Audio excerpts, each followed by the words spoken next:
we that are believers are delivered from this coming wrath. Everybody that's trusted Christ as their Savior, saved means saved from the wrath to come. So the Lord is returning. First, he's going to gather the church, take us out of the way. That's the rapture. Then 7 years later, he's coming back with this army, and we discussed a little bit about that the first one we did. And you asked a good question about, is it angels, is it us? And I think it's all the above. We come back to sharing that glory. Whether or not I'm wielding a sword is another story. But he is the Lord of hosts, and hosts means armies. So he's coming back to destroy the kingdom of the Antichrist. And then we're just going to conclude today in Isaiah 24. So I'm going to ask you to join us in chapter 24, verse 16. And we're going to pick up here where we're going to dive into the vengeance. Why is this wrath coming? It's for vengeance. Okay. So verse 16 says, from the uttermost part of the earth, we've heard songs, even glory to the righteous. But I said, my leanness, woe unto me. The treacherous dealers have dealt treacherously.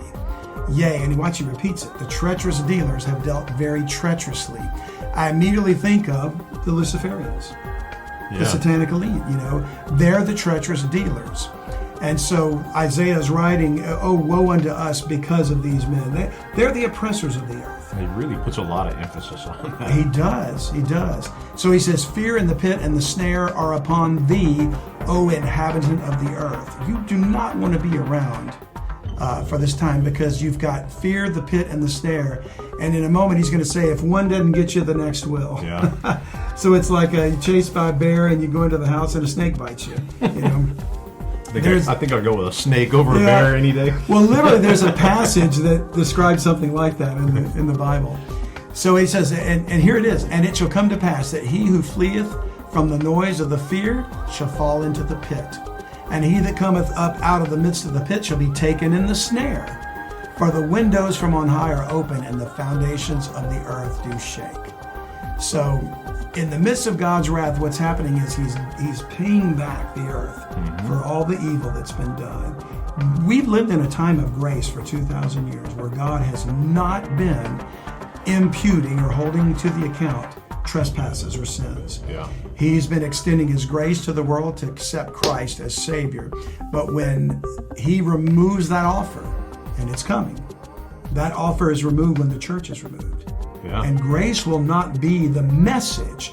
God's gracious all the time, but this is not a time of grace, it's a time of wrath. We should give thanks to God every day that you're born into the dispensation of grace. You really should. Because everyone within the sound of my voice... It's not good on either side of that dispensation. It's very tough in the beginning, and it's going to be very tough afterwards. That is very true. We have been kind of hit doubly the sweet blessed spot to live in it. So the entire earth is going to be impacted by the wrath of God. There's no escaping for those who take the mark of the beast and who refuse to worship the Lord in heaven. So these are the ones that are targeted here, the treacherous dealers, the inhabitants of the earth. And as we discussed, 2 episodes ago, those inhabitants broke the everlasting covenant. They transgressed the laws and whatnot. So if we look in verse 19, continuing on, we're going to discuss something that came up in the first verse when he said the earth will be turned upside down. And so he says in verse 19, the earth is utterly broken down. The earth is clean dissolved. The earth is moved exceedingly. And he's not talking about a country or the land when he says here. It's the entire earth. The entire earth. And then it says, the earth shall reel to and fro like a drunkard, and shall be removed like a cottage, and the transgression thereof shall be heavy upon it, and it shall fall and not rise again. So earlier in verse 1, when we read that the earth shall be turned upside down, here we see it being broken down, moving exceedingly, and reeling to and fro. So I want to get back to visiting this idea that there's reason to believe that a polar shift is going to take place. Now, John, I don't know that necessarily means north has to flip completely to south. Although turning upside down implies seems like that's what it would be. But what is up and what is down to the Lord? From the earth's perspective. If you live in Australia, south is up. We're in the north, but we're below. I kind of just bent my brain a little bit when you said that. I've never thought of it that way.